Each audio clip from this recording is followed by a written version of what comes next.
আজকে আমি টোটাল ৭টা লক্ষণের কথা বলবো যেগুলোর অবহেলা করলে আপনার ভেতরে পরবর্তীতে খুব বড় ধরনের জটিলতা দেখা দিতে পারে এবং যে লক্ষণগুলো দেখা দিলে আপনি চেষ্টা করবেন দ্রুততম সময়ে আপনার নিকটস্থ একজন চিকিৎসকের পরামর্শ নেওয়ার। আমরা এই চ্যানেলে সাধারণত যৌন এবং প্রজনন স্বাস্থ্য নিয়ে এবং এর পাশাপাশি বার্ধক্যের সুস্থতা নিয়ে বিজ্ঞানসম্মত কিছু ভিডিও প্রচার করে থাকি। অবশ্যই ভিডিওগুলো শেয়ার করে আপনার পছন্দের মানুষের কাছে পৌঁছে দিবেন। আমাদের প্রথম লক্ষণটাই হচ্ছে প্রস্রাবের ভেতরে জ্বালাপোড়া করা। প্রস্রাবের শুরুতে হতে পারে, প্রস্রাবের মাঝখানে হতে পারে এবং প্রস্রাব শেষ করার ২-৩ সেকেন্ড পর থেকেও কিন্তু এই জ্বালাপোড়াটা শুরু হতে পারে। এই লক্ষণটা সাধারণত ইউরিনারি ট্র্যাক্ট ইনফেকশনের একটা লক্ষণ। পুরুষদের ক্ষেত্রে এটা সাধারণত কম হয়, কিন্তু যদি পুরুষের ভেতরে এই লক্ষণ দেখা দেয় তার মানে এর ভেতরে কোনো না কোনো জটিলতা থাকার সম্ভাবনা বেশি এবং দ্রুততম সময়ে প্রস্রাব পরীক্ষার মাধ্যমে জীবাণু শনাক্ত করে সেই অনুযায়ী ওষুধ খেলে কিন্তু ৩ থেকে ৫ দিনের ভেতরে এটা সমাধান করে ফেলা সম্ভব। দ্বিতীয় লক্ষণ হচ্ছে আপনার গোপনাঙ্গ দিয়ে যদি অস্বাভাবিক পরিমাণে ধাতু যাওয়া শুরু হয়।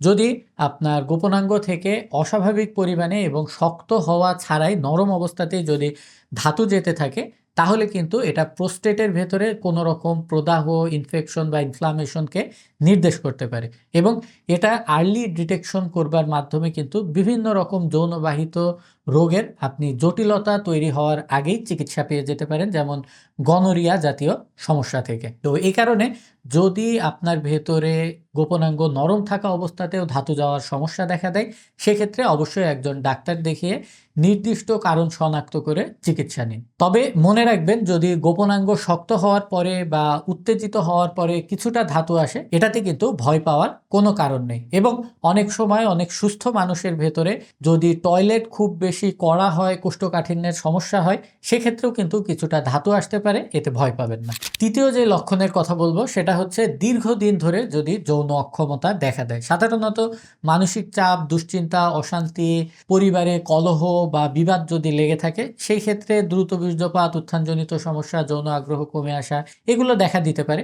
কিন্তু যদি এটা দীর্ঘ সময় ২ মাস, ৪ মাস, ৬ মাস ধরে এমন সমস্যা লেগেই থাকে সেক্ষেত্রে কিন্তু আপনার ফিটনেস চেক আপ করা জরুরি এবং কী কারণে আপনার ভেতরে ঘাটতি দেখা দিয়েছে সেই কারণটা চিহ্নিত করে সঠিক চিকিৎসা নেওয়াটা কিন্তু গুরুত্বপূর্ণ, যেন এই লক্ষণগুলো থেকে কোনো পার্মানেন্ট জটিলতা তৈরি না হয়। অন্ডকোষে যদি ব্যথা হয়, যদি অন্ডকোষ ফুলে ওঠে, অন্ডকোষে ব্যথা হওয়ার প্রধান যে ২টি কারণ এর ভেতরে একটা হচ্ছে অর্কাইটিস অর্থাৎ অন্ডকোষের ইনফেকশন এবং প্রদাহ হওয়া এবং দ্বিতীয় কারণটা হচ্ছে যদি টেস্টিকুলার টর্শন দেখা দেয়। টেস্টিকুলার টর্শন অর্থাৎ আপনার যে অন্ডকোষ থেকে গোপনাঙ্গের ভেতরে বীর্যের নালী এসছে সেটাতে প্যাচ খেয়ে যাওয়া এবং এই নাড়ি প্যাচ খেয়ে যাওয়াটা কিন্তু খুবই ভয়ঙ্কর এবং এটার জন্য কিন্তু ইমার্জেন্সি সার্জারি করা প্রয়োজন পড়ে এবং অনেক সময় কিন্তু অন্ডকোষ কেটে ফেলে দেওয়া লাগে এবং উল্টা দিকের যে অন্ডকোষ আছে সেটাকে সেলাই করে ফিক্সড করে দিতে হয়। তো এই কারণে যদি এই জাতীয় তীব্র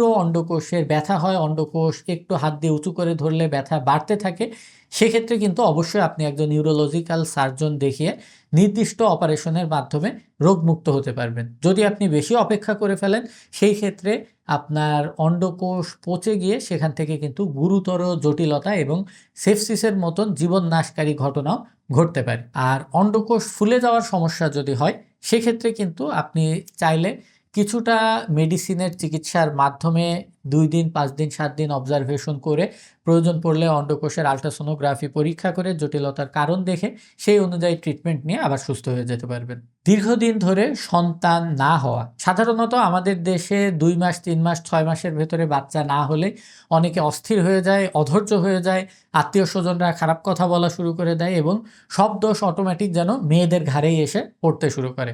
আসলে মেডিকেল সায়েন্স অনুযায়ী দীর্ঘ ১ বছর যদি স্বামী এবং স্ত্রী একই ছাদের নিচে থাকে এরপরও যদি বাচ্চা না হয় তাহলে কিন্তু ১ বছরের আগেই কিন্তু চিকিৎসা বা পরীক্ষা নিরীক্ষা করবার খুব বেশি গুরুতর কোনো প্রয়োজন নেই। বীর্যের সঙ্গে অথবা প্রস্রাবের সঙ্গে রক্ত আসা, মনে রাখবেন শরীরের যে কোনো জায়গা থেকে যদি অ্যাবনর্মাল রক্ত আসে তার অর্থই আপনার ভেতরে ক্যান্সারের ঝুঁকিটা বৃদ্ধি পাচ্ছে। যে কোনো জায়গা থেকে অ্যাবনর্মাল রক্ত আসলে প্রথম কাজ হচ্ছে এটা ক্যান্সারের কারণে আসছে কি আসছে না সেটা চিহ্নিত করার। যদি ক্যান্সারের কারণে না হয় তাহলে যে কোনো রকম ইনফেকশন, ক্ষত, আলসারের থেকেও আসতে পারে এবং বিলহার্জিওসিস নামক একটা কঠিন রোগ আছে যেটাকে বলা হয় পুরুষদের মাসিক হওয়া রোগ। এর কারণ হচ্ছে আপনার প্রস্রাবের থলির ভেতরে কাটা যুক্ত একটা পরজীবীর ডিম থাকে, যেই কাটার খোঁচার কারণে বারবার রক্তক্ষরণ হয় এবং এটা সাধারণত প্রস্রাবের শেষের দিকে এই রক্তটা আসে। তো এই জাতীয় সমস্যার কারণেও কিন্তু ব্লিডিং হতে পারে, ইউটিআইয়ের কারণেও ব্লিডিং হতে পারে।